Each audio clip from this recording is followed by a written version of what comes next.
Prostate ग्रंथि जो पुरुषों में 50 वर्ष की अवस्था में बढ़ने लगती है, उसके द्वारा उत्पन्न होने वाले सभी लक्षण जैसे पेशाब रुक रुक के आना, पेशाब जल्दी जल्दी होना, पेशाब में दर्द जलन होना, मूत्र संक्रमण होना, प्रोस्टेट में कैंसर होना इत्यादि लक्षणों का सही ढंग से परीक्षण करके, परामर्श करके, जांच करके, उनके सही बीमारियों को पता करके उनको ये बताना कि ये दवाओं से ठीक हो सकता है या लाइफ स्टाइल मॉडिफाई करके ठीक हो सकता है या इसमें ऑपरेशन की ज़रूरत है।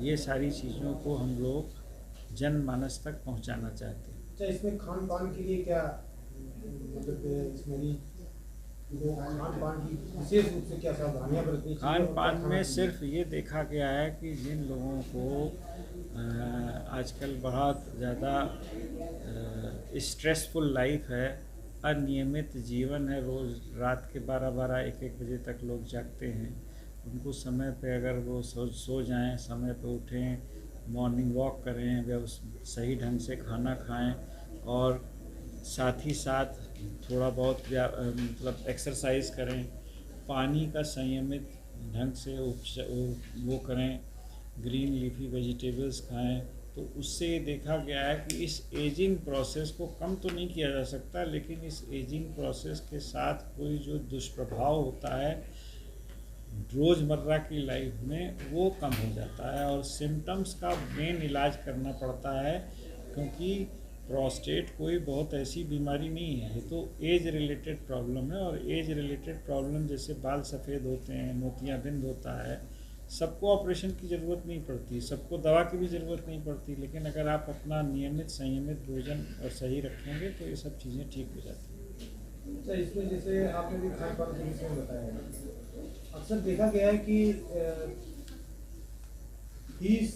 25 से और 35 वर्ष के बीच में लोगों को ये प्रॉब्लम आ जाती है। जो युवा अवस्था में प्रॉब्लम्स होती हैं, वो युवा अवस्था की प्रॉब्लम प्रोस्टेट में इन्फेक्शन की वजह से होती हैं, न कि प्रोस्टेट के कैंसर या प्रोस्टेट के इनलार्जमेंट से होती हैं। और प्रोस्टेट का इन्फेक्शन 100% क्यूरेबल होता है और समय पे केवल यूरोलॉजिस्ट को दिखाना होता है। नहीं तो इन्फेक्शन कैसे हो जाता है? इन्फेक्शन यूरिन से होता है और यूरिन का इन्फेक्शन गलत स्थान पे, गंदी जगहों पे यूरिन करना, अपनी पर्सनल हाइजीन मेंटेन ना करना, इवन कभी कभी ऐसा देखा गया है कि सेक्सुअली ट्रांसमिटेड डिजीज़ेस की वजह से भी ये इन्फेक्शन हो सकता है। आजकल इवन युवा अवस्थाओं में भी शुगर की बीमारी बहुत प्रेवलेंट है, अनकंट्रोल्ड शुगर से भी हो जाता है।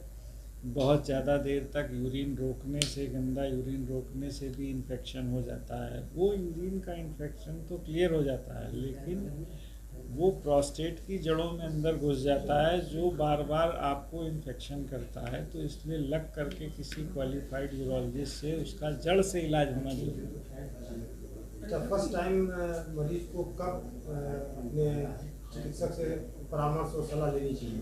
देखिए, अगर हम लोग इस पर्टिकुलर बीमारी प्रोस्टेट्स की बात करते हैं तो उसको, अगर वो 50 वर्ष से अवस्था से ज़्यादा हो गया है तो उसको एक बार अपना चेकअप यूरोलॉजिस्ट से कराना चाहिए। जिनको पेशाब के लक्षण हैं उनके लिए तो मस्ट है, और जिनको लक्षण नहीं है उनको एक जनरल चेकअप जैसे लोग कराते हैं वैसे ही एक किडनी का, यूरिन का, ब्लैडर का, प्रोस्टेट का एक चेकअप कराना चाहिए। और अगर वो नॉर्मल आता है तो साल में एक बार अगर वो अफोर्ड कर सकता हो तो वो आए, और नहीं कर सकता है तो भी जब तक हम हैं तब तक तो फ्री कैंप साल में एक लगाते ही हैं, तो वो उसी में आ सकता है। तो उसमें उसके ऊपर पॉकेट पे बोझा नहीं पड़ेगा, क्योंकि हमारे पेशेंट्स जो होते हैं आजकल न्यूक्लियर फैमिली हो गई है, बुढ़े लोगों के साथ बच्चे रहते नहीं हैं, तो उनके साथ मैं आपको सत्य बताऊं कि 10 में से सिर्फ 3 ही लोग ऐसे होते हैं जिनके बच्चे साथ में आते हैं, बाकी सब तो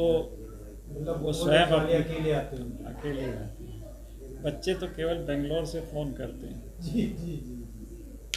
तो ये जो एक वर्ष में जो आप लगाते हैं क्या, लगभग सितंबर में लगाते हैं, पूरा माह है, अब इसमें कभी कभी हम मतलब अलग अलग ज़िलों में जा, इस बार नहीं गए क्योंकि वह 4 ज़िलों को हम कवर करते हैं हर संडे को, लेकिन अब इस बार तो नहीं जा पाए, तो अब की बार ये मेन कैंप, लेकिन उन सब ज़िलों के लोग यहाँ आए हुए हैं। सभी जगह के लोग? हाँ हाँ, वहाँ पर पब्लिसाइज, लोगों को पता है कि डॉक्टर साहब लगाते हैं, ये पहले से ही सबको मालूम सबको है पता होता है, ये वर्ष में एक बार कैंप लगता है। अच्छा, ये कैंप में बिल्कुल निःशुल्क सेवाएं सेवाएं होती हैं। हाँ, अच्छा, दवाएं भी दवाएं 1 हफ्ते की देते हैं हम लोग। हाँ, हाँ, उसके बाद तो भगवान की वजह से मतलब मोदी जी ने अच्छी दवाएं सस्ती कर दी हैं, तो अब सस्ती दवाएं वहाँ से लोग ले सकते हैं, लेते हैं। तो अपने खास करके प्रोस्टेट के मरीजों के लिए एक आखिरी संदेश हमारे चैनल के माध्यम से क्या देना चाहेंगे? बस हम आपको यही कहना चाहेंगे कि इसको इग्नोर ना करें, पेशाब से होने वाली समस्याओं को इग्नोर ना करें। देसी दवाएं, आयुर्वेदिक दवाओं को मैं मना नहीं करता हूं, लेकिन चेकअप एक कुशल यूरोलॉजिस्ट से कराना ज़रूरी है। कोई ऐसी बीमारी ना मिस हो जाए जिसका इलाज बाद में असंभव हो, इसलिए ऐसे लोगों को एक यूरोलॉजिस्ट अपने आसपास जो भी हो उसको दिखा लेना चाहिए। और अगर ऑपरेशन जैसी कोई बात आती है, ये बहुत आवश्यक संदेश है, तो एक सेकंड ओपिनियन ज़रूर ले लेनी चाहिए किसी यूरोलॉजिस्ट से। सबको ऑपरेशन की ज़रूरत नहीं होती, गलत ऑपरेशन गलत जगह पे करा लेने से भी